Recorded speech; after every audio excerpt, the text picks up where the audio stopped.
kind, so my father exercises with me often. Uh, when we are so hungry and my mother cooks us delicious food, I am very happy after I eat dinner.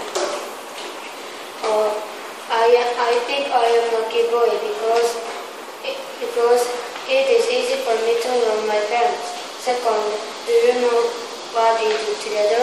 We do so many things together, but my favorite thing is to go hiking. Do you know why we go hiking? It is because we really like to go hiking. It makes me happy and hiking is peaceful.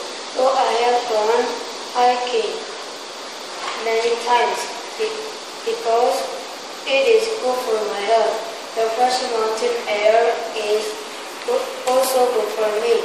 Third, my parents teach me many things. They teach me math and Korean and English. It makes me happy because I can learn so many difficult things.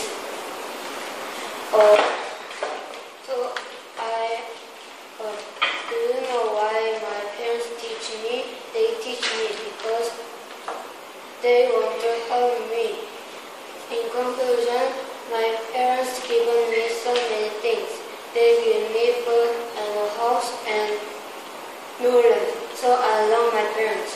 Thank you for listening to my talk about my parents.